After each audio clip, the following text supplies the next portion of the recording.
I didn't run from my wedding because I stopped loving him. I ran because 5 minutes before I was supposed to walk down the aisle, I finally heard the truth. Nathan Reed stood behind the chapel doors in his perfect black tuxedo, laughing softly into his phone while the string quartet played inside and 200 guests waited for me to become his wife. After tonight, she signs everything over, he said. The house, the trust, the old man's safe. Emily won't even know what happened until she has my last name. My hand was already on the silver door handle. My veil was pinned too tight. My mother's pearl earrings pulled at my ears. The bouquet shook in my fingers so hard that one white rose snapped at the stem and fell onto the marble floor. For one stupid second, I waited for him to say he was joking. I waited for the man I had loved for 3 years to sound guilty or nervous or human. He didn't. He sounded relieved. Like marrying me was a business deal he was tired of pretending was romance. Then he said the sentence that emptied the air from my lungs. Tell them not to worry. She has nowhere else to go. That was when I lifted the front of my wedding dress and ran. I didn't think about the guests. I didn't think about the cameras, the flowers, the cake, the money my aunt had spent on gold-rimmed plates and champagne towers. I only heard my own breath cracking in my throat and the church bells striking 8 above me like warnings from heaven. Outside, Chicago was drowning in rain. It came down hard and cold, turning the sidewalk into black glass, flattening my curls against my cheeks, soaking through satin that had cost more than my first car. I stumbled down the chapel steps in white heels that were never meant for escape. Someone shouted my name behind me. A bridesmaid, maybe. Maybe Nathan. I didn't turn around. The dress dragged behind me like a ghost trying to pull me back. At the corner, I yanked at the train until the stitching tore with a sound that made me flinch. I kept running anyway. 3 blocks. Maybe 4. The city blurred into headlights and wet brick, and strangers who looked through me like runaway brides were just another thing that happened in bad weather. I had no purse. No phone. No coat. Just a ring on my finger that suddenly felt heavier than a shackle. My lungs burned. My ribs ached. Rainwater ran into my mouth, tasting like metal and panic. A taxi slowed near the curb, then sped away when the driver saw my dress, my bare arms, my terrified face. I laughed once, a broken little sound that scared me more than the thunder. Of course no one stopped. I looked like trouble wrapped in lace. Then headlights appeared at the end of the street. Not 1 car. 4. Black SUVs moving together in a silent line, too clean, too slow, too deliberate for a normal rainy night. My body went cold in a way the storm could not explain. Nathan had found me. That was my first thought. He had sent someone. I stepped backward, my heel catching in a crack in the pavement. The world tilted. My knees hit the ground first. Pain sparked up my legs, but I barely felt it. The lead SUV stopped less than 10 feet away, its lights washing over me until I couldn't see anything but white. A door opened. Expensive shoes touched the wet pavement. Then a man stepped out, tall and still beneath a black umbrella someone else held for him. He wore a dark suit, no tie, his shirt collar open against the rain-chilled air. His face was all sharp angles and quiet command, the kind of face people noticed and then looked away from for their own safety. He stared at me like I was not a woman in a ruined wedding dress, but a problem placed in his path by someone very foolish. I tried to stand. My hands slipped on the wet sidewalk. The last thing I saw before the street folded under me was his gray eyes narrowing, not with pity, but recognition. Then his voice cut through the rain, low and absolute. Get her out of the street. I woke up to warmth, which made no sense, because the last thing I remembered was cold rain biting through my skin and headlights turning the street white. For a few seconds, I did not move. I listened first. That was what fear had taught me. Listen before you breathe too loudly. Listen before you open your eyes. There was no church music. No thunder. No Nathan calling my name in that smooth voice he used when other people were watching. Just the soft crackle of a fireplace, the quiet tick of an old clock, and rain tapping against windows somewhere far away. I opened my eyes slowly. The ceiling above me was not mine. It was high and dark and crossed with wooden beams, the kind of ceiling that belonged in a house too expensive to feel like a home. I was lying in a bed large enough for a family of 4, under heavy charcoal blankets that smelled faintly of cedar and clean soap. My wedding dress was gone. Panic hit so fast I sat up too hard, and the room tilted. A white robe had been tied over me, thick and modest, covering me from my shoulders to my ankles. My wrists had been cleaned. A small bandage circled my left knee. My engagement ring was still on my finger. Somehow, that made me feel worse. Across the room, my dress hung over the back of a leather chair, torn, stained with rainwater, no longer beautiful enough to lie for anyone. Then I saw him. The man from the street stood near the window with his back half turned to me, a phone in one hand, his other hand resting in the pocket of his black slacks. He was not wearing his jacket anymore. His sleeves were rolled to his forearms, and the firelight cut sharp lines across his face. He looked calm in a way that did not belong to ordinary men. Calm like locked doors. Calm like decisions already made. I grabbed the blanket to my chest and forced my voice to work. "Where am I?" He ended the call before answering. Not rushed. Not surprised. Just finished with one world before turning back to mine. "Safe," he said. His voice was deep, quiet, and completely certain. I hated how badly I wanted to believe him. That is not an address. One corner of his mouth almost moved, but not enough to become a smile. "My home. North Shore. About 20 miles from where you collapsed." 20 miles. My heart began to hammer. I looked toward the door. He noticed. Of course he noticed. Men like him probably noticed the smallest changes in breathing. "No one locked you in," he said. "Then why does it feel like I cannot leave?" His eyes shifted to the rain-streaked glass behind him. "Because leaving would be unwise." I pushed the blankets away and stood too quickly. My legs nearly failed, but I caught the edge of the nightstand and stayed upright through pure embarrassment. "I do not know who you are. I do not know what you want.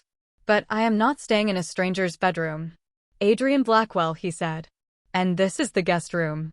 The name meant nothing to me at first. Then it did. I had heard it whispered at Nathan's charity dinners by men who smiled too carefully. Blackwell. The name attached to private clubs, waterfront buildings, political favors, locked doors, and rumors nobody repeated twice. My throat went dry. "You are him." Adrian watched my face change and looked almost disappointed. "That depends on what he told you." "Nathan." His expression sharpened at the name. "Yes, your almost husband." The words landed harder than they should have. Almost husband. Almost prison. Almost mistake. I looked at my ring again and twisted it until the diamond cut into my skin. "I need to go. You need to sit down before you fall again. Do not tell me what I need." For the first time, something in his face softened, but only a little, like a light seen under a closed door. He stepped away from the window, then stopped immediately when I flinched. He noticed that too. Instead of coming closer, he pointed to the table beside the fireplace. A glass of water. 2 pain relievers. Folded clothes. Socks. A phone still in its box. "You were soaked through and shivering. Mrs. Vale, my housekeeper, helped you change. The doctor checked your pulse, your temperature, and your knee. No one touched you without her in the room." The explanation was exact. Controlled. Offered like evidence. I hated that it answered every fear I had been too ashamed to speak. "Why?" I whispered. "Why bring me here?" Adrian's eyes met mine, gray and unreadable. "Because a bride does not run barefoot through a storm unless the groom is worse than the rain." Before I could answer, the phone in his hand lit up again. He glanced down, and the room changed around him. Not visibly. Not loudly. But the air tightened. "What is it?" I asked. He turned the screen toward me. A black security feed showed 3 cars waiting beyond tall iron gates, their headlights dimmed under the storm. My stomach dropped before he said the words. "Nathan Reed found you." For one full second, I forgot how to breathe. The security feed was grainy and silent, but I knew those cars. I knew the shape of Nathan's world even when it came dressed in rain and shadows. Black sedans. Clean lines. Headlights dimmed like predators trying not to be seen. They were parked beyond Adrian Blackwell's iron gates, as if the storm had delivered them there by accident, but nothing about Nathan was accidental. "No," I whispered, though the screen did not care what I believed. "He cannot be here." Adrian lowered the phone, his face giving away nothing. "He is." My hands went cold around the blanket. "How did he find me?" "Your ring." I looked down. The diamond on my finger caught the firelight, bright and innocent and cruel. For 3 years, I had thought it was a promise. Now it looked like a tracking device wrapped in platinum. Adrian did not need to explain more. He saw the understanding land on my face. "Take it off," he said. I twisted it once. Twice. My knuckle had swollen from the cold, and the band would not move. Panic rose again, sharp and humiliating. "I cannot." Adrian stepped toward the table, picked up a small bottle of lotion, and set it on the edge nearest me. He did not come closer. "Use that." The distance mattered. I hated that it mattered. I hated that this man, whose name made powerful people lower their voices, understood fear better than the man who had almost become my husband. I worked the lotion around the ring with shaking fingers. The band slid free on the 4th try. It left a pale circle on my skin, a ghost of ownership. I dropped it onto the table. The tiny sound it made was softer than rain, but it felt like a door closing. Adrian glanced at one of the men standing just inside the hallway. I had not even noticed him there. Dark suit. Still posture. Eyes turned respectfully away from me. "Put it in a signal box and take it to the West Road," Adrian said. "Let them chase metal." The man picked up the ring with a cloth and disappeared without a word. I stared at Adrian. "You are helping me trick him. I am helping you gain time." "Why?" My voice broke on that one word. I was tired of men with reasons. Tired of smiles with contracts hidden behind them. Tired of being valuable only when someone could use me. Adrian looked toward the security feed again. "Because Nathan Reed brought trouble to my gate." That is not an answer. It is the safest one. I almost laughed. Safe. Nothing in this room was safe. Not the lockdown quiet. Not the men in suits outside the door. Not the way Adrian Blackwell could turn a command into weather. "I need to call the police," I said. He looked back at me. "You can." The answer startled me. "You are not going to stop me?" No, he reached for the boxed phone on the table, opened it, powered it on, and placed it beside the water glass. "Call anyone you trust." I stared at the screen as it lit up. Anyone I trusted. The phrase hollowed me out. My father was gone. My mother had died when I was 16. My aunt loved appearances more than truth. My friends were still at the chapel, probably being told I had a breakdown, that I was unstable, that Nathan was heartbroken and searching for me. He would sound so convincing. He always did. "He will make me look crazy," I said quietly. Men like him do not start by locking doors. They start by controlling the story. Adrian's gaze sharpened, not with surprise, but recognition. "Then we do not let him speak first." Before I could ask what that meant, a chime sounded from somewhere downstairs. Not loud. Not dramatic. Just one elegant note moving through the house. Adrian's jaw tightened. A second later, another man appeared at the doorway. "Mr. Reed is at the gate. He says his fiancée is inside and he wants her returned." Returned. The word hit me so hard, I had to grip the back of the chair. Adrian looked at me then, not over me, not through me, but directly at me. "Do you want to see him?" My answer came from somewhere deeper than fear. "No," he nodded once, as if that was the only law he needed. Then he turned toward the door, and every man in the hallway straightened. "Tell Nathan Reed," Adrian said, his voice low enough to freeze the room, "that Miss Carter is not property. And nothing that enters my house under protection leaves by demand." I heard the words leave Adrian's mouth, and something inside me went dangerously still. Not calm. Not brave. Just still, the way a lake freezes because the air has become too cold for movement. Miss Carter is not property. No one had ever said my name like that before. Not as a possession. Not as an obligation. As a person standing behind a line no one else was allowed to cross. Adrian left the room without looking back, but the house seemed to move with him. Footsteps softened in the hallway. Doors closed somewhere below. Voices dropped to low tones that never rose above the rain.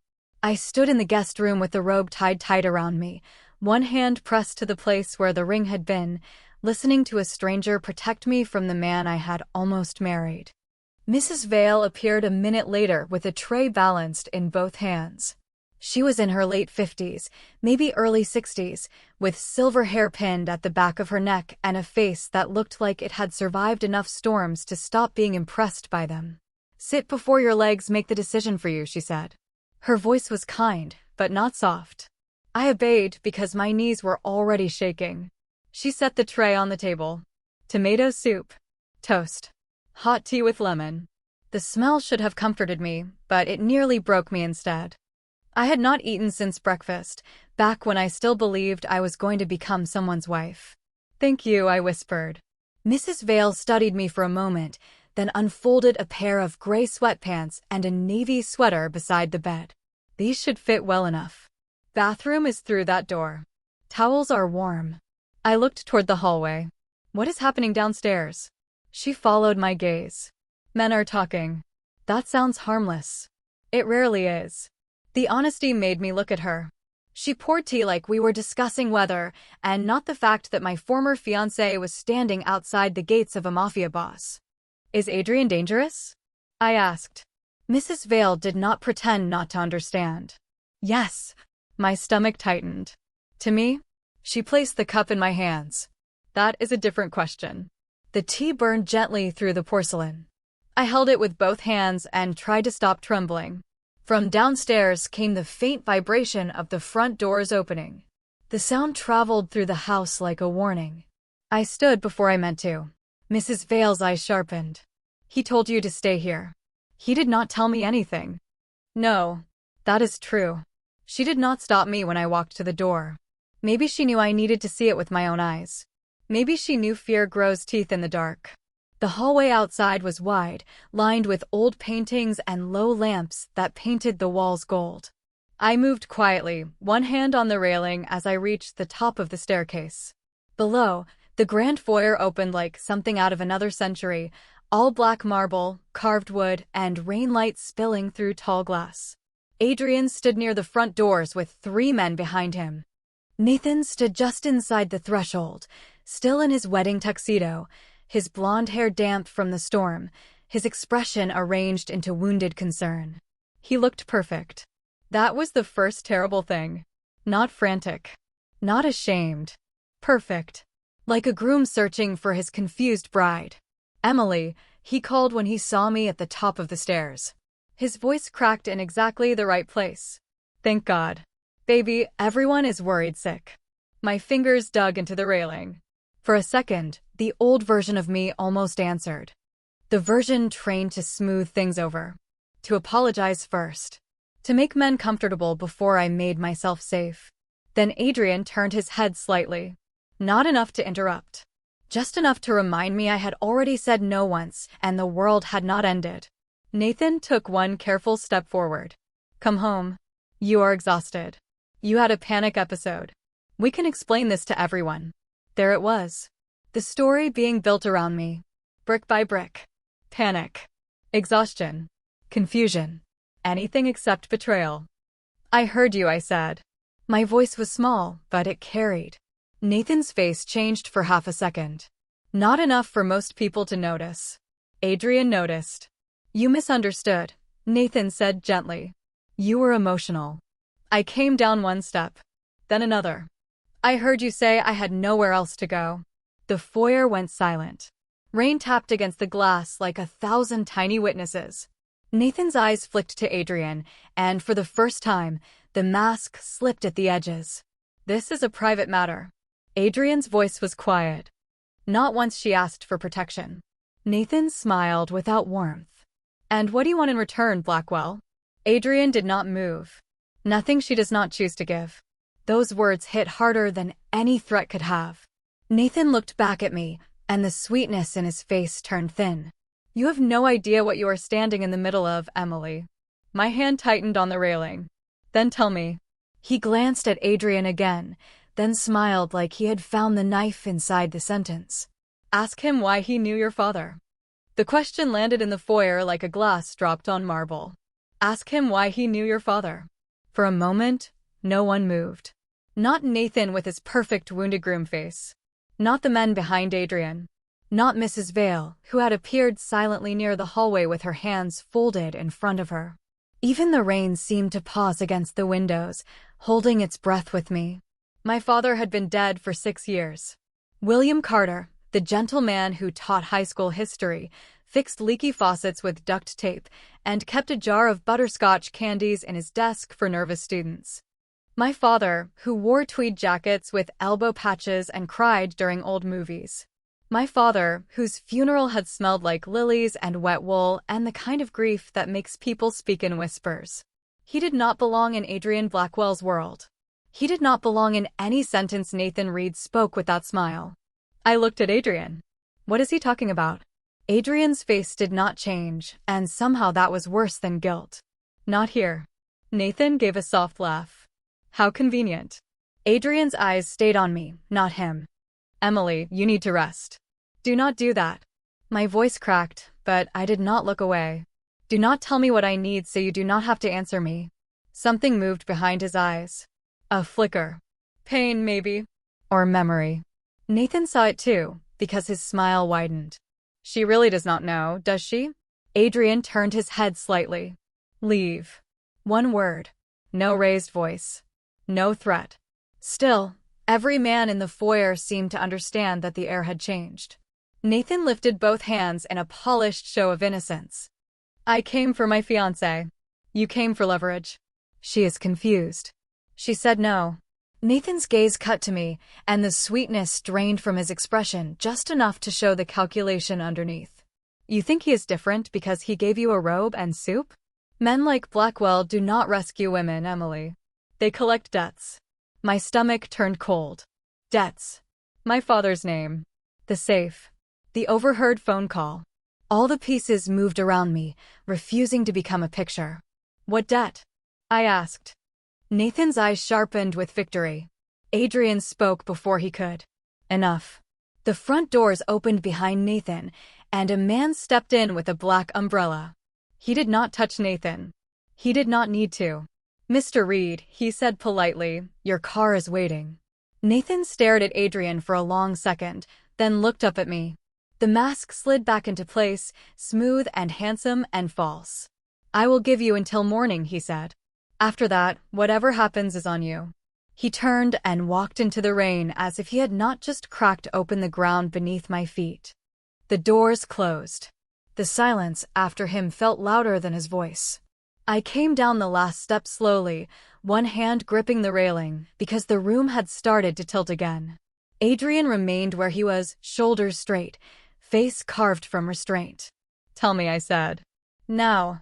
He looked past me toward Mrs. Vale. Give us the library. She hesitated for half a second, then nodded and disappeared down the hall. I followed Adrian because standing still felt worse. The library smelled like leather, old paper, and smoke from a fire burning low behind a brass screen. Shelves climbed to the ceiling. Heavy curtains shut out the storm. On the desk lay a silver picture frame turned face down, as if someone had hidden a memory in a hurry.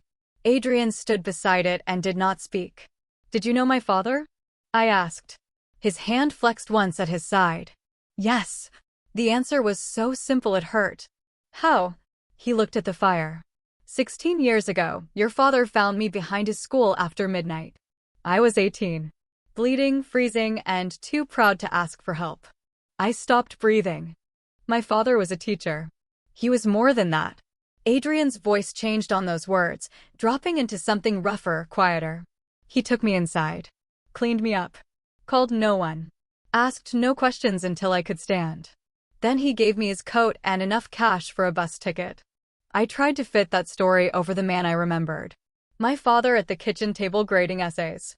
My father humming while he made pancakes. My father telling me kindness was only real when it cost you something. Why did he never tell me? Because he knew what I was becoming. Adrian finally looked at me. And he did not want my shadow near you. My chest tightened. Then why are you near me now? His gaze dropped briefly to the pale mark where my ring had been. Because your father saved my life once. He reached for the face-down frame and turned it over. Inside was an old photograph of my father standing beside a much younger Adrian, both of them squinting against sunlight in front of a brick school building I knew by heart. On the back, written in my father's handwriting, were 6 words that made my knees weaken. Protect her if I ever cannot. I stared at the 6 words until they stopped looking like handwriting and started feeling like a hand pressed against my back from 6 years in the grave. Protect her if I ever cannot. My father had written that. My father, who used to leave sticky notes on my lunch bags and underline passages in library books because he thought the right sentence could save a person at the right time. My father, who had never once mentioned Adrian Blackwell. The photograph trembled in my hands. I hated that I could recognize the brick wall behind them, the side entrance of Lincoln Preparatory, where Dad had taught for 28 years. I hated that young Adrian looked nothing like the man standing beside me now. He had been leaner then, all sharp bones and bruised pride, his dark hair falling into his eyes, one arm held close to his ribs beneath my father's oversized brown coat. Dad stood beside him with that same patient half-smile he wore when students lied badly about missing homework. It was real. That was the cruelest part. Why would he write this? I asked, but my voice barely sounded like mine. Adrian did not answer right away. He moved to the window, keeping distance between us as if my grief had edges he did not deserve to touch. Because 3 months before he died, he came to me. The room seemed to narrow. No, the word left me before I could stop it. He died of a heart attack. Adrian turned back slowly. That is what the report said. My fingers tightened around the frame. Do not do this. Do not take the one simple thing I had left and turn it into one of your secrets. His face tightened, but he did not defend himself. I am telling you because Reed forced the door open. Not because I wanted this for you tonight. Then what did my father want? The fire cracked behind the brass screen. Outside, the rain pushed against the windows like it wanted in. Adrian walked to the desk and opened the top drawer. From inside, he removed a manila envelope, old and softened at the corners. My name was written across the front in my father's handwriting. Emily and Carter. My knees nearly gave out. Adrian placed it on the desk between us. He did not open it.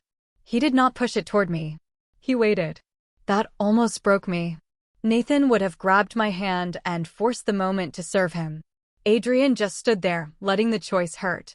I reached for the envelope with fingers that felt numb. The flap had been sealed once, then opened carefully. Inside were copies of documents, photographs of ledger pages, a small brass key taped to a note, and one folded letter. I saw Dad's handwriting and had to close my eyes. Read the note first, Adrian said quietly. I unfolded the small piece of paper attached to the key. If you are reading this, sweetheart, I failed to come home with the truth. I pressed my hand over my mouth. No sob came out. Only air. Adrian looked away, giving me the dignity of not being watched while I fell apart. I forced myself to keep reading. The safe is not about money. It is about people who paid to erase what they did. Trust no one who asks for the key. Trust the man who owes me his life only if he gives you the choice to walk away. I lowered the note slowly. The words blurred, then sharpened again with terrible meaning. The safe Nathan mentioned. Adrian nodded. Your father kept evidence. Names, transactions, favors. Enough to ruin men who built their lives on being untouchable. And Nathan wanted it. Nathan wanted access through marriage. As your husband, he could petition control over parts of the Carter estate if he proved you were unstable or dependent. My stomach twisted. The chapel. The guests. His gentle voice calling me emotional. He had not been improvising. He had been building a cage with flowers on it. I looked at the brass key taped to the paper. It was small, ordinary, almost disappointing. It did not look like something people would chase through a storm. Where is the safe? I asked. Adrian's silence answered before his mouth did. You do not know. His eyes held mine. Your father made sure no one did. I almost laughed, but it came out broken. So everyone wants something from me that I do not even have. No, Adrian said. They want what your father trusted you to find. The difference should not have mattered, but it did. It placed my father back beside me instead of above me as a ghost with secrets. A knock sounded at the library door. One of Adrian's men entered, holding a phone. "Mr. Blackwell, the ring was taken west like you ordered." Reed's cars followed it. "But there is another problem." Adrian's expression went still. "Speak." The man glanced at me, then back at him. "Someone leaked the chapel footage. The news is reporting that Miss Carter suffered a breakdown and may be under the influence of an unidentified criminal associate." My blood went cold. Nathan had started the story. Adrian took the phone and watched for 3 seconds before setting it face down on the desk. Then he looked at me, and his voice turned quiet enough to be dangerous without becoming cruel. "Emily, by morning, the whole city will think I stole you."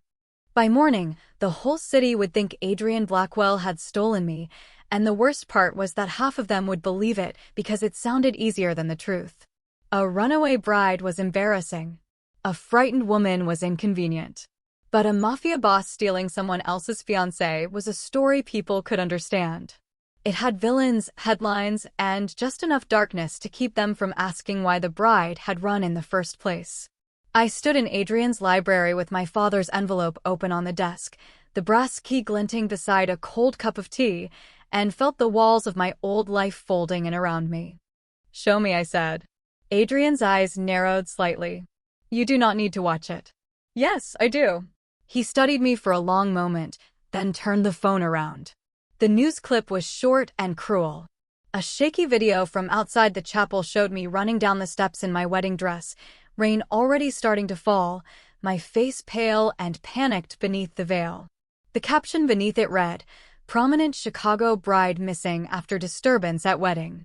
Then Nathan appeared, standing under the church awning with his tuxedo soaked at the shoulders, looking devastated in a way that would have fooled me if I had not heard him laughing before it all began. "Emily has been under tremendous stress," he told the reporter. "We are only concerned for her safety. We believe she may be with someone dangerous." Someone dangerous. The camera cut to an old photograph of Adrian stepping out of a black car at a charity event, his expression unreadable, his name crawling across the bottom of the screen like a warning label. My stomach dropped. Nathan had not just blamed me. He had tied me to Adrian on purpose. He was making sure no normal door would open for me by sunrise. "Turn it off," I whispered. Adrian did. The silence afterward felt heavier than the video. I pressed both hands against the desk and tried to breathe through the shame, the anger, the sick understanding that Nathan knew exactly how the world treated women who looked frightened on camera. He is making me look unstable, so anything I say sounds like damage control. Yes. And he is making you look guilty, so you cannot defend me without proving his point. Adrian's face remained still, but his eyes sharpened with approval I did not want to need. "Yes." I looked at the envelope again. "Then we speak first." One of the men by the door shifted. Adrian did not. "Emily." "No," I straightened, though my knees still felt weak. "He already took my wedding. He does not get to take my voice too." Something passed across Adrian's face then, quiet and unexpected. Respect, maybe. Or memory. He walked to the sideboard, poured a glass of water, and set it near my hand. "If you make a statement now, every reporter in Illinois will dig into your life by breakfast. They already are. They will call you emotional. They will call you confused. They will ask why you went with me. Then I will tell them the truth. The truth is not always enough." His voice was not cruel. That made it harder. "No," I said. "But silence is what men like Nathan count on." The room went still around that sentence. Even the fire seemed to quiet down. Adrian looked at me the way he had on the street, like I was not what he expected to find in his path. "What do you want to say?" he asked. I looked down at my hands. The pale circle where the ring had been was still there. Proof that leaving did not erase everything immediately. Not everything. Not my father. Not the safe. Not yet. I swallowed. Just enough. Adrian nodded once to the man by the door. "Bring the camera crew in-house. No outside feed. No edits without her approval." The man left. I stared at Adrian. "You have a camera crew?" "I have many things people find inconvenient." I almost smiled. Almost. Mrs. Vale returned with the clothes she had left for me earlier, now warmed and folded over her arm. "You should not face cameras in a robe, dear." Her voice was practical, but her eyes were gentle. 20 minutes later, I stood in a small sitting room wearing borrowed gray slacks and a navy sweater, my damp hair brushed back, my face bare except for the truth exhaustion had written there. A single camera lens looked at me from across the room. Adrian stood behind it, not beside me, not touching me, not trying to become part of my story. That mattered more than I wanted it to. The red light blinked on. My mouth went dry. Then I remembered my father's note. "Trust the man only if he gives you the choice to walk away." I lifted my chin. "My name is Emily Carter," I said, my voice shaking but mine. "Tonight, I left my wedding by choice. I am safe. I have not been harmed. I have not been taken. And I am not returning to Nathan Reed." Outside the windows, thunder rolled across the lake. The red light kept burning. So did I. The statement went out at 2:17 in the morning. Not to every news station. Not to every gossip page. Just to one local reporter with a reputation for checking facts before selling fear, and to my aunt, because I still had enough hope left to believe family might choose truth when they heard it from my own mouth. For 12 minutes after the red light on the camera went dark, nobody spoke. I sat on the edge of a leather chair with my hands folded so tightly my knuckles looked white, listening to rain slide down the windows of Adrian's house. My voice still echoed in my head. I am not returning to Nathan Reed. I had said it. I had said it out loud, into a camera, in a borrowed sweater, with no ring on my finger and no idea what the morning would cost me. Adrian stood near the fireplace, reading updates on his phone without changing expression. Mrs. Vale placed another cup of tea beside me, then vanished with the quiet efficiency of a woman who knew when comfort should not be noisy. "Is it working?" I asked. Adrian looked up. "Define working. Is anyone believing me?" He hesitated for half a second. That was answer enough. My stomach sank. "They think I am lying." "Some do." I swallowed. "And the others?" "The others are asking why Nathan spoke for you before you spoke for yourself." I looked down at my hands. That should have felt like victory. Instead, it felt like the first breath after being underwater too long, painful because my lungs had almost forgotten how to expand. Adrian crossed the room and set his phone on the table where I could see it, but he did not crowd me. The screen showed headlines multiplying like sparks. "Bride denies abduction. Carter heiress says she left wedding willingly. Reed family requests privacy." Then another one appeared, sharper than the rest. "Questions surround late William Carter's estate." My father's name. My breath caught. Adrian saw it and picked up the phone before I had to ask him to. "Nathan is pushing back," he said. "He wants reporters digging around your father before you can control what they find." "Can he find the safe?" "Not without you. You said I do not know where it is. Your father believed you could figure it out." I laughed softly, but there was nothing happy in it. My father used to hide birthday gifts in the laundry room because he thought I would never look somewhere boring. Adrian's expression shifted. "Would you?" I blinked. "What?" "Look somewhere boring." The question sat between us, strangely heavy. I thought of Dad's games when I was little, the scavenger hunts he made every April for my birthday. Never obvious. Never dramatic. He would leave the first clue somewhere ordinary, taped under a cereal box, tucked inside a library card sleeve, folded into the glove compartment of his old Ford. The answer was always hidden where memory made you stop looking. My throat tightened. He would not use a bank. Adrian watched me carefully. Why not? Because that is where men like Nathan would look. I stood slowly. The room seemed clearer now, every object sharpened by the sudden pull of purpose. He would put it somewhere that looked worthless. Adrian reached for his jacket. "Where?" I closed my eyes and saw my father's classroom. Chalk dust. Old maps. The wooden desk with one drawer that stuck. The emergency radio he kept on the shelf even after the school upgraded everything. The framed photograph of me at 10 years old, missing both front teeth and holding a blue ribbon from the science fair. Then I saw the bookcase in our old house, the one my aunt had packed after the funeral. Boxes labeled donate, keep, trash. My father's leather-bound copy of the Odyssey, the one he said every lost person should read twice. My storage unit, I whispered. In Evanston. My aunt put half his things there after he died. Adrian's phone lit up again before he could answer. This time, he did not show me the screen immediately. His jaw tightened. What? I asked. He looked at me, and the calm in his face became something colder. Your aunt just called Nathan's family attorney. She is giving him access to the storage unit at 9 in the morning. The clock on the mantel read 2:41. 6 hours and 19 minutes. My fear came back, but this time it did not make me freeze. It stood behind me like a storm I had learned how to walk through. Then we get there first, I said. Adrian studied me for one long second, then gave a single nod. Get your shoes, Emily. Mrs. Vale gave me shoes that belonged to her niece, plain black flats half a size too big, and a wool coat that smelled faintly of lavender and cedar. They were not armor. They were borrowed, soft, ordinary things. But when I put them on, I felt more ready than I ever had in the wedding dress waiting upstairs like a beautiful lie. Adrian did not rush me. He stood in the hallway with his coat over one arm and his phone in the other, speaking quietly to men who listened as if each word had weight. No shouting. No chaos. Just motion, controlled and silent. By 3:03 in the morning, we were in the back of a black SUV, heading south through streets washed silver by rain. Chicago looked different from behind tinted glass.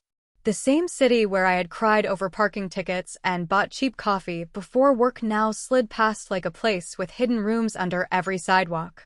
Adrian sat beside me, not close enough to touch, not far enough to feel absent. His men were in the front seats. Another vehicle followed behind us at a steady distance. I watched the wipers drag water across the windshield and tried not to think about my aunt handing Nathan's attorney the keys to my father's last secrets. Why would she do that? I asked, mostly to the window. My aunt never liked Nathan, but she loved my father. Adrian looked at me from the corner of his eye. Grief makes some people protective. It makes others practical. Practical means betraying me. Practical means choosing the person who looks safest to stand beside in public. I hated how true that sounded. My aunt had spent her whole life smoothing tablecloths over broken furniture. Appearances mattered to her because appearances had been the only thing she could control. Nathan, with his family name and soft voice and clean smile, looked safer than me in borrowed shoes sitting beside Adrian Blackwell at 3 in the morning. We reached Evanston just before 3:40. The storage facility sat behind a chain-link fence near a row of closed auto shops, its sign buzzing weakly in the rain. Westlake Climate Storage. I remembered signing the papers after Dad's funeral with hands so numb I could barely hold the pen. Unit C12. Second row. Blue door. Adrian's men spoke briefly to the night manager, a sleepy college student in a Northwestern hoodie who looked at Adrian once and decided paperwork could wait until later. The gate rolled open. The SUV moved inside. My pulse climbed with every turn. When we stopped in front of seat 12, I could not move. The blue door looked exactly the same as it had 6 years ago. Scratched paint. Rust near the handle. A tiny white sticker with the number peeling at one corner. Nothing about it suggested danger. Nothing about it said my father had hidden a truth inside. Adrian stepped out first, then turned back toward me. You do not have to do this alone. I looked at his hand, not offered, just waiting near the open door in case I needed balance. I did not take it. But I stepped out because he had made it a choice. The air smelled like wet pavement and old cardboard. My fingers shook as I unlocked the padlock with the key from my purse, the everyday key I had not thought about in months. The door rattled upward with a sound that scraped straight through me. Dusty boxes filled the unit from concrete floor to metal ceiling. Carter Christmas. Kitchen. Books. Dad's school. My childhood stacked in brown cardboard and black marker. I went straight to the boxes labeled books. There were 7 of them. Of course there were 7. Dad never owned one book when he could own 3 copies with different notes in the margins. Adrian stayed at the entrance, letting me dig through the past without hovering over it. I opened the first box. Paperbacks. Old lesson plans. A cracked globe wrapped in newspaper.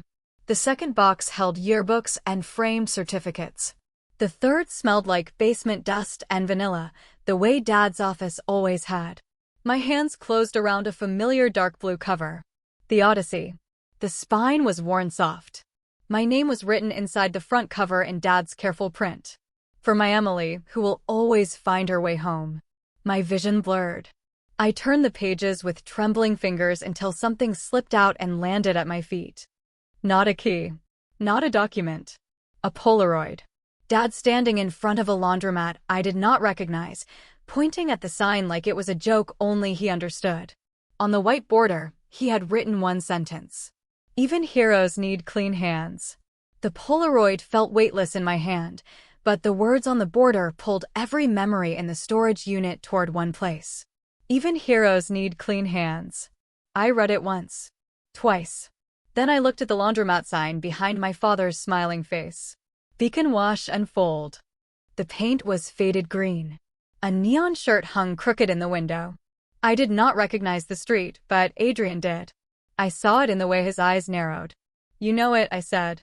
He took the Polaroid only when I held it out to him, careful not to let his fingers brush mine unless I chose it.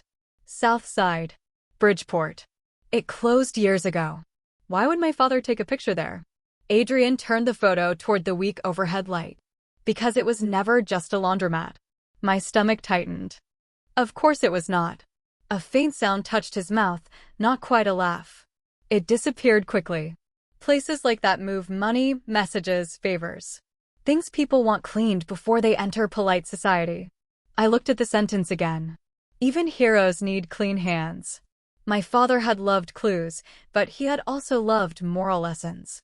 He would hide the truth inside a pun and dare me to be smart enough or stubborn enough to follow it. Then the safe is there. Maybe. Adrian looked toward the open lane between storage units, where rain shimmered under security lights. Or the next clue is. I closed the book, holding the Odyssey against my chest. We have less than 5 hours before Nathan's attorney gets here. Then we do not waste one. One of Adrian's men appeared at the unit door, his phone pressed low against his chest. Mr. Blackwell, we have movement outside the gate. The air changed so quickly I felt it on my skin. Adrian stepped slightly in front of me, not touching, not dramatic, just enough that my body understood the oldest language in the world. Shield. How many? He asked. 2 vehicles. No plates visible. They are waiting across the street. My hands tightened around the book. Nathan. Adrian did not look away from the man. Not his usual people. That answer was worse. I had spent one night learning that there were layers beneath the city, and every time I thought I had reached the floor, another trapdoor opened. We leave through the service exit, Adrian said. No headlights until we clear the alley. The men moved at once. Boxes were closed. The storage door came down with a metallic rattle that sounded far too loud in the sleeping facility. I kept the Polaroid and the book inside my coat, pressed against my ribs like they could keep my heart in place. We walked between rows of blue doors, our footsteps softened by wet concrete. The facility lights buzzed overhead. Somewhere in the distance, a train horn cried low and lonely through the dark. I could feel Adrian beside me without looking.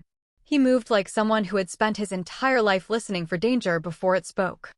At the back of the property, a narrow service gate opened into an alley lined with dumpsters and rain-slick brick. The second SUV waited there, engine running, dark and quiet. I was almost to the door when my phone rang. Not the new phone Adrian had given me. My old phone. The one I had left behind at the chapel. The sound came from inside the book pressed to my chest.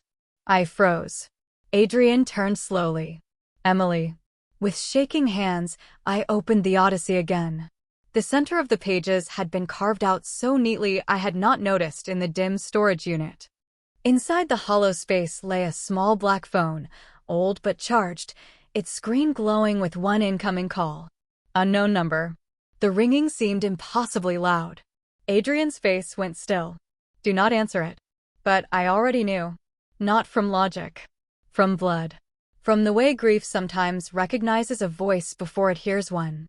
I pressed accept and lifted the phone to my ear. For 1 second, there was only static. Then a recording began, warm and familiar and impossible. Emily, sweetheart, if you found this, then you remembered the story. Good. That means you're not as lost as they hoped. My father's voice moved through the dark alley, and every wall I had built inside myself broke at once. I covered my mouth with my hand, but I did not hang up. I could not. The recording continued, softer now. The safe is not in Bridgeport. That is where I learned who was washing the money. The safe is where I taught you that truth survives fire. My breath caught. Adrian was watching me, reading the clue from my face before I understood it myself. Truth survives fire. My father's classroom. The old debate trophy case. The fire drill map by the east stairwell. Then the memory struck so hard I whispered it aloud. The burned library. Adrian's eyes sharpened. Lincoln Prep had a library fire 12 years ago. Dad rebuilt the archive room after it. The phone crackled again, and my father's voice returned with one final sentence. Go before morning, Em. And do not trust the bridegroom who smiles for cameras. The words stayed in the alley after the recording ended. Do not trust the bridegroom who smiles for cameras. My father had been gone for 6 years, but in that moment, he felt closer than the rain on my face. I held the hidden phone against my chest and tried not to fold under the weight of hearing him again. Adrian did not rush me. He did not tell me we had to move, even though we did. He stood between me and the mouth of the alley while his men watched the street, giving my grief 10 impossible seconds to breathe. Then headlights swept across the brick wall. The vehicles outside the gate were moving. Emily, Adrian said quietly. Not a command. A handrail. I nodded because words were too expensive. We got into the SUV, and the driver pulled out through the alley with the lights off until we reached the next block. The city passed in streaks of wet pavement and sleeping storefronts. I sat with the Odyssey in my lap, the hollowed pages open around the phone like my father had hidden his voice inside a wound. Lincoln Preparatory is closed, I said. They shut it down 2 years after Dad died. The district sold the building to a developer. Adrian looked at his phone. The developer has not started construction. There are legal delays. How do you know that? I own one of the companies delaying it. I turned to stare at him. He did not look smug. He looked tired. Why? He was silent long enough for the wipers to cross the windshield 3 times. Because your father asked me to keep the building standing if anything happened to him. The answer hit softly and somehow hurt more than a shout. My father had been planning exits inside exits. Doors inside doors. And I had been grieving him like he was only gone, not understanding he had left pieces of himself all over the city for me to find when I was ready. You should have told me, I whispered. Adrian's jaw tightened. Yes. I expected an excuse. He did not give me one. That made anger harder to hold. We reached Lincoln Preparatory at 4:28 in the morning.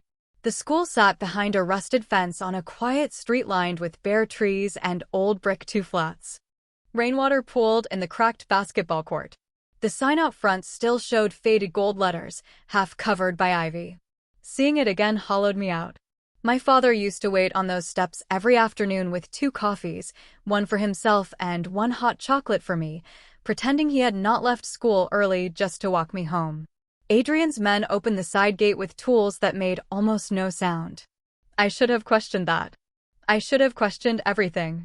Instead, I walked through the rain toward the east entrance, because my father's voice was still in my ear, telling me I was not as lost as they hoped. Inside, the school smelled like dust, old lockers, and wet plaster. Our flashlights cut through the dark in narrow beams. Trophy cases lined the hallway, their glass cloudy with age. Posters from a homecoming dance no one remembered curled at the edges. I passed room 214 and stopped. Dad's classroom. The door was locked, but the small window still showed the corner of his chalkboard. My chest tightened so hard I almost reached for the handle. Adrian saw me pause. On the way out, he said. It sounded like a promise. We followed the east stairwell down to the old library wing. The fire had happened when I was 13. Electrical, they said. No one was hurt, but half the archive room was smoke-damaged. Dad spent an entire summer helping restore files, old yearbooks, city records, student newspapers. Truth survives fire. The archive room door was warped at the bottom, the paint bubbled in places no renovation had fully hidden. I tried the brass key from the envelope. It fit. My hand shook as I turned it. Inside, the air was colder. Metal shelves stood in rows. Boxes labeled with years climbed almost to the ceiling. Adrian's flashlight moved across the walls, then stopped on a framed fire evacuation map. A red dot marked "You are here." Beneath it, someone had scratched tiny letters into the frame. W.C. My father's initials. I reached behind the map and felt a seam in the wall. A panel clicked loose. Behind it was not a safe. It was a small steel lockbox with a keypad and a taped note in my father's handwriting. "I know you hate dates, Em, but you never forgot the day you beat me at chess." My breath caught. April 17th, I whispered. I was 9. I typed 0417. The box opened with a soft mechanical sigh. Inside was a flash drive, a stack of bank records, and one sealed envelope marked with Adrian's name. Before either of us could move, a voice came from the dark library behind us, smooth and familiar. "I was hoping your father made you smarter than this." Nathan stepped into the beam of my flashlight, smiling like the groom from every photograph, and my blood turned to ice.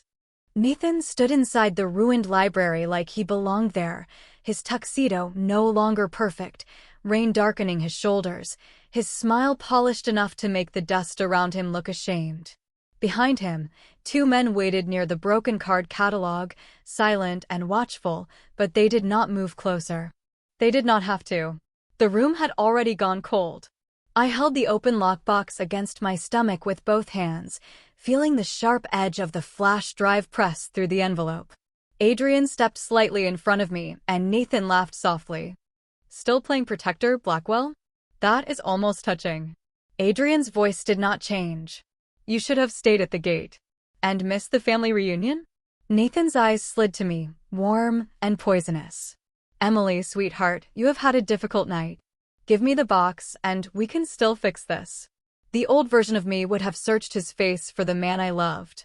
She would have looked for guilt behind his eyes, for pain, for any sign that the last 3 years had meant something beyond contracts and keys.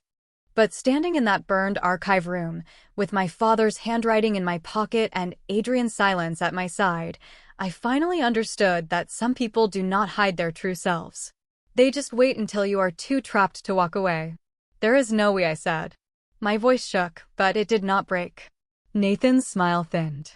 "That is brave for someone who has no idea what she is holding." "Then explain it." "You would not understand." "Try me." Something ugly passed through his expression, gone almost as soon as it arrived. "Your father collected evidence against men who were keeping the city running long before you learned how to spell justice. He thought truth was sacred. It made him reckless." My fingers tightened around the box. "Do not talk about him. He ruined lives. He exposed them." Nathan's eyes flicked to Adrian. "And he gave the proof to a criminal." Adrian did not react, but I felt the sentence strike the room. Nathan saw it and smiled again. "Did he tell you that part, Emily? Your father trusted him with pieces of the archive. He did not choose the police. He chose Adrian Blackwell." I looked at Adrian. For 1 second, his silence hurt more than Nathan's words. Then Adrian said, "Because the first detective your father contacted sold his name within 6 hours." The room went quiet. Even Nathan stopped smiling. Adrian kept his eyes on me. "Your father needed someone corrupt men could not frighten. He needed time. I gave him that." "And what did you get?" Nathan asked lightly. Adrian finally looked at him. "A debt I have been paying ever since." The answer did something to me I did not have time to understand. Nathan stepped forward, and Adrian's men shifted in the hallway behind us. No one shouted. No one lunged. The danger stayed contained, which made it worse. "Last chance," Nathan said, his voice soft enough to sound reasonable on camera. "Give me the box, Emily. Walk out with me. Tell everyone you were confused. I will forgive this." I stared at him. Forgive. The word was so absurd, so clean, so dressed up in church flowers, that a laugh almost escaped me. Instead, I reached into the box and pulled out the sealed envelope marked with Adrian's name. Nathan's face changed. Just a flicker, but I saw it. That is not yours, he said. Neither was I. Adrian turned slightly toward me. Emily. Not warning. Not command. Just my name, steady in the smoke-stained dark. I broke the seal. Inside was one page in my father's handwriting and a small memory card taped beneath it. I read the first line aloud before fear could stop me. Adrian, if my daughter is reading this with you, then the men who wanted silence have found her. My throat tightened, but I kept going. Give her the truth, not protection disguised as another cage. Let her decide where the evidence goes. I looked up at Adrian. His face had lost all its armor for one unguarded second. Nathan moved then, not toward me, but toward the exit, reaching for his phone. Stop him, I said. Adrian did not move. He looked at me, waiting. Choice. My father's final test. My voice steadied. Call the reporter, I said. Call the state attorney. Call whoever still believes evidence more than money. We do it in my name. Adrian nodded once. Done. Nathan's smile vanished completely. Outside, far beyond the dead library walls, sirens began to rise through the rain, not close yet, but coming. For the first time all night, Nathan Reed looked afraid of a story he could not control. The sirens grew louder, threading through the rain and the dead hallways of Lincoln Preparatory like the sound of a city waking up from a lie. Nathan stood near the library doors with his phone in his hand and nowhere graceful left to put his smile. For 3 years, I had watched that smile open doors, calm rooms, convince people that cruelty could wear good manners and still be trusted. Now it flickered beneath the weak beam of Adrian's flashlight, and I saw what had always lived behind it. Fear. Not of Adrian. Not even of the sirens. Fear of being seen clearly. Adrian's men stepped aside when 2 investigators entered with a state attorney I recognized from television, a woman in a navy raincoat with tired eyes and no patience for theater. Behind her came the reporter who had aired my statement, holding her recorder like a candle in a dark church. Nobody dragged Nathan away. Nobody shouted. That would have been too easy, too cinematic, too much like the stories men tell about power. What happened was quieter and far more devastating. The state attorney read the documents. The reporter recorded my words. The memory card was placed into an evidence bag. My father's handwriting was photographed page by page beneath the burned ceiling he had trusted to outlast him. Nathan tried to speak over me once, calling me overwhelmed, calling me emotional, calling me his bride as if the word could still close around my throat. I looked at the woman in the raincoat and said, I am Emily Carter. I am not his wife. I am not confused. And I want everything my father found made public through the proper legal channels. My voice did not shake that time. Maybe because Adrian stood at the edge of the room, silent and still, refusing to take up space inside my choice. Maybe because my father had hidden truth for me in books, maps, fire, and memory. Or maybe because there comes a moment when fear gets tired of being mistaken for weakness. By sunrise, Nathan Reed was no longer giving interviews beneath church awnings. His family attorney stopped answering calls. My aunt left me 6 messages, each one smaller than the last, until the final one was only crying and my name. I did not call her back that morning. Some bridges should be crossed slowly, and some apologies should have to stand in the rain a while. Adrian drove me back to his house after the statements were signed. The storm had faded to a pale gray drizzle, and Lake Michigan looked endless beyond the windows, cold and bright under the first light. I wore Mrs. Vale's coat, carried my father's copy of the Odyssey, and felt strangely empty in the way a house feels after every window has been opened. At the front steps, I stopped. Adrian stopped too, several feet away, as if distance had become his way of honoring every choice I had left. What happens now? I asked. He looked at the sky before answering. You decide. 2 words. Simple. Terrifying. Beautiful. And you? His gray eyes returned to mine. I pay the debt correctly this time. By protecting me? By not turning protection into ownership. The morning wind moved between us, smelling of wet stone and lake water. For the first time since the chapel, I did not feel chased. I felt unfinished. There is a difference. Weeks passed before the city stopped saying my name like a scandal. Months passed before the investigations reached men who had once believed their money made them invisible. My father's evidence did not fix everything. Truth rarely arrives like thunder. Sometimes it comes as paperwork, signatures, quiet resignations, locked accounts, and women in navy raincoats who do not blink when powerful men complain. I moved into a small apartment near the lake. I bought my own bed, my own dishes, my own ridiculous yellow curtains. Adrian never asked for a key. He sent security for the first month, then asked if I still wanted them. When I said no, he listened. That was how I began to trust him. Not because he could command a room, but because he could leave one when I asked. On the first anniversary of my father's death, after everything came out, I went back to Lincoln Preparatory with flowers.